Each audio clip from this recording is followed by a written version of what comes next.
we gave him our phone and couldn't call the cops. The August air was so thick you could chew it. My stepbrother, Ren, and I were slumped in the wicker chairs on my dad's back porch, supposed to be the guardians of the house, while he and my stepmom were off somewhere in Florida. The whole neighborhood was asleep, drowned out by a deafening chorus of cicadas. The only light was the yellow bug zapper glow from the porch light, casting long, dancing shadows out into the yard. We were passing a joint back and forth, the cherry glowing in the dark, when a shape detached itself from the deeper blackness at the edge of the woods. It wasn't someone walking up the driveway like a normal person. This figure just materialized from the tree line and started gliding across the lawn, straight for us. Ren tensed up, the smoke catching in his throat. I sat up straighter, every muscle in my body suddenly tight. The man who stepped into the weak circle of porch light wasn't big or obviously threatening, but something about him was profoundly wrong. His clothes were dark and nondescript, but his face was gaunt, with eyes so deep set they looked like thumbprints pushed into clay. He stopped at the bottom of the 3 wooden steps leading up to the porch. He didn't look at us, not directly.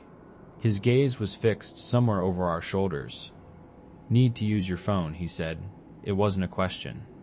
His voice was flat, like gravel being poured onto a carpet.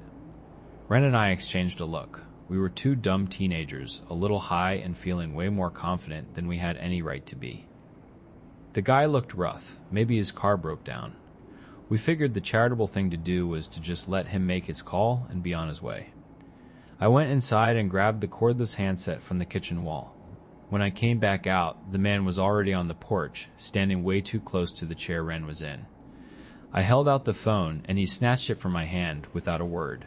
He turned his back to us, punched in a number, and put the receiver to his ear. We sat in awkward silence, listening to the cicadas and waiting for him to call his ride. But the conversation we overheard wasn't about a broken-down car. "Yeah," he rasped into the phone, his voice suddenly slick and low. "Got a couple of new ones here, ready to party. Tell me what you got for me." A pause. "Yeah, bring 'em over. We're waiting." My blood went cold. He wasn't calling for a ride. He was on one of those late-night party lines, the kind you see on grainy commercials after midnight, and he was trying to invite women to my dad's house. To our house. "Hey man," Ren said, his voice a little shaky. "We're not interested in any of that. We're gonna need the phone back." The man didn't even turn around.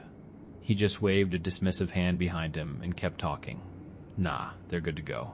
Real freaks." "Dude, seriously," I said, standing up. My voice was louder now. "Give us the phone back. Now."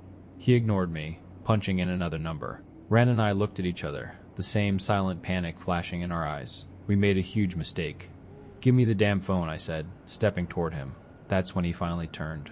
The change was instant. The vacant look was gone, replaced by a dark, venomous glare. His lips peeled back from his teeth in a snarl. "Mind your own business," he hissed. Something primal screamed in my head, "Get inside." Lock the door. I grabbed Ren's arm and yanked him toward the sliding glass door. We scrambled inside, and I fumbled with the cheap lock, my fingers feeling like fat, useless sausages. I finally jammed the pin in place just as his shadow fell over the glass.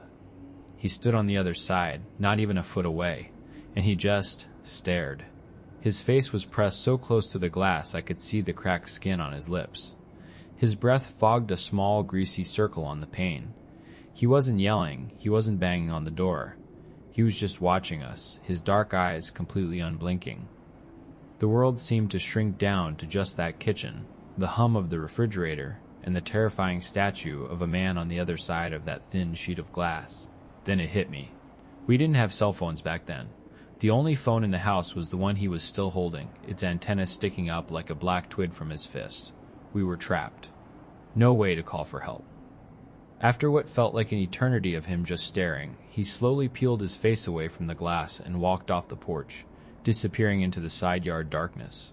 For a second, a wave of relief washed over me. It was over. Then we heard it. A soft, scraping sound on the concrete walkway that led to the front of the house.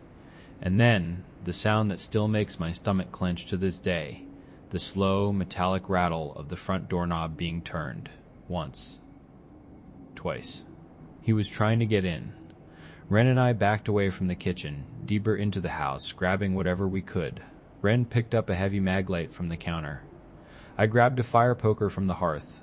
We stood in the dark living room, listening, our hearts hammering against our ribs, waiting for the sound of a window breaking or a door splintering.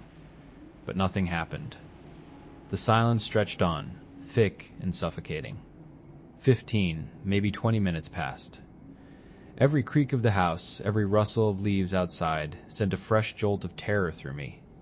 We didn't move from that spot for hours, not until the first hints of gray light started to soften the edges of the windows. We waited until the sun was fully up, and we could hear the first cars of the morning commute, before either of us dared to even peek outside. The yard was empty, the street was normal. It was as if he'd never been there. Except for the cordless phone. It was sitting on the front doormat, placed perfectly in the center. A silent, greasy reminder.